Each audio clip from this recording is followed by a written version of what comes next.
He knew where he was going. He knew what he was called to do. This charism of the Father flowing through him. I was at a funeral one time, and it was shocking sorrow. It was a really bad thing. The one son had died tragically. And on the day of the funeral, they got up to get ready for the funeral, and the other son was found dead in his bed of a heart attack. So this mom lost 2 boys. And this priest came out to give the homily. And he came out and he talked about, he said, sometimes sorrow is shocking. And what I could see, this priest was so affected by this, and he came out and pronounced it as a shocking sorrow. And he gave a very brief homily. And as I was sitting there, I thought, he should never regret not having biological children, because I never saw anyone so much a father. I never saw a stronger representation of fatherhood than in what he did that day. So now, priests have to be disciplined about their lifestyles. They cannot be casual about chastity, because chastity, for everybody, is the kind of thing that if you ignore it, it will go away.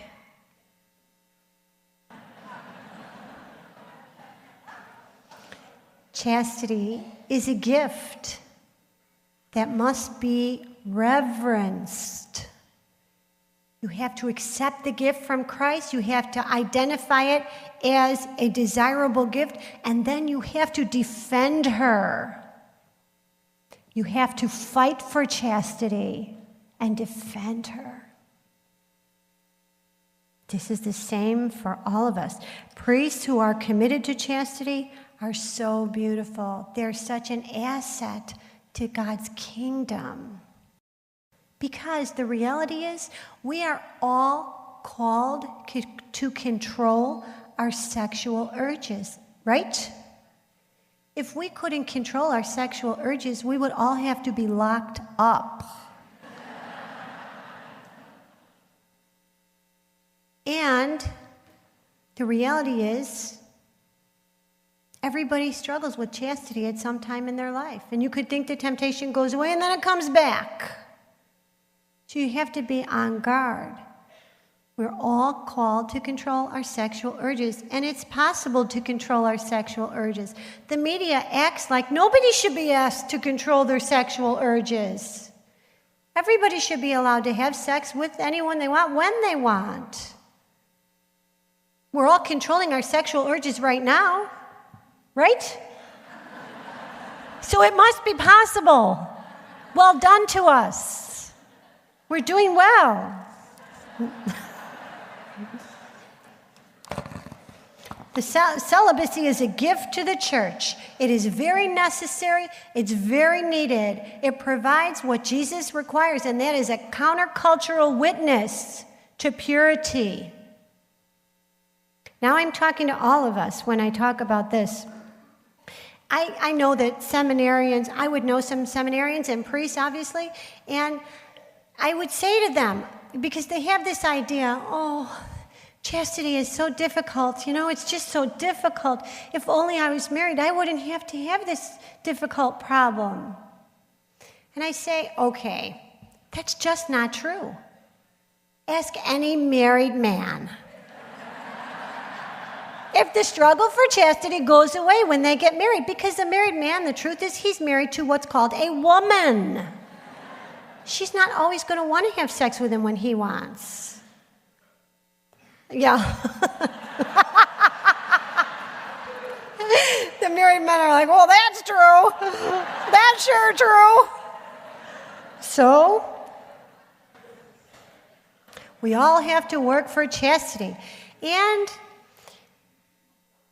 okay, that's fine. So, the priesthood, leave it there. I'm really not finished, but I'm going to trick you and come back to it later when I talk about married couples.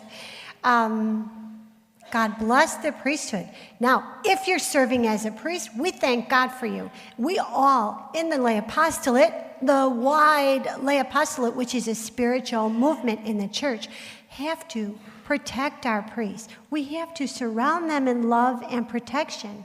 We have to be alert to their humanity and their human needs. Someone has to say, Father, check your blood pressure. Father, are you hungry? Father, do you need a lift to the doctor if you're sick? We have to take care of them. And priests, if you think you're superior to anybody, you're getting it wrong. You know this. But I'm reminding all priests of this. In our apostolate, I can see that the church emerging will include a priesthood that works alongside the laity. We in the laity have to step into the church in a determined way and serve alongside the priesthood. We have to step up to the plate for our church and work in the church. And priests have to accept this and serve alongside us.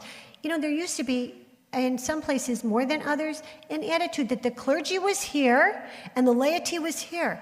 Isn't this true? It was wrong. Who can expect a man to be here? He will disappoint. He's a man. So, oh, I didn't mean that badly. Oh, sorry. Sorry, no.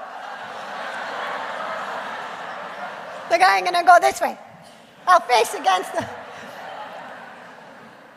He will disappoint because he's human.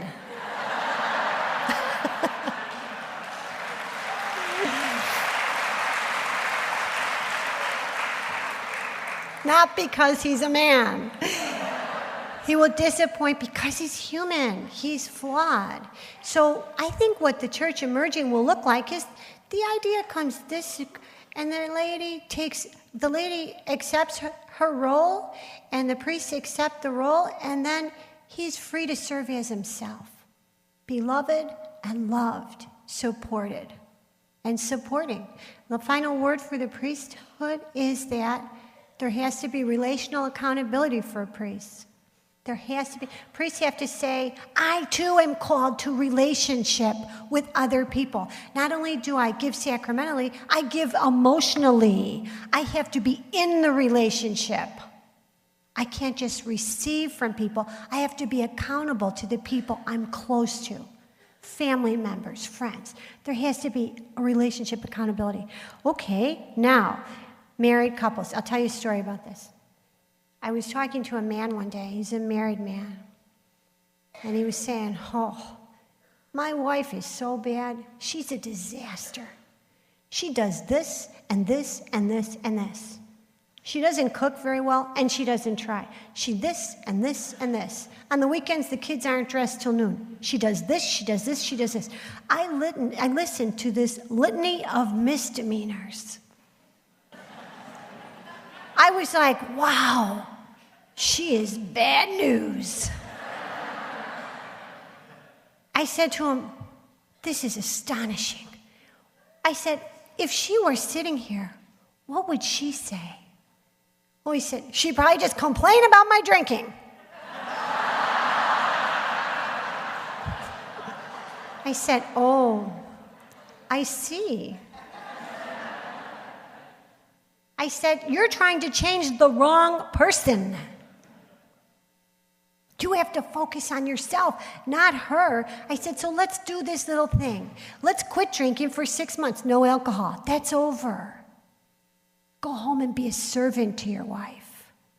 If you want the kids dressed before noon, dress them. Serve in the marriage. Serve in the marriage. But this was the idea that, he was not being accountable. He was distracted from his holiness by what he saw were her flaws. There's a saying that familiarity breeds contempt. It is the cruelest, most distorted statement I think I've ever heard.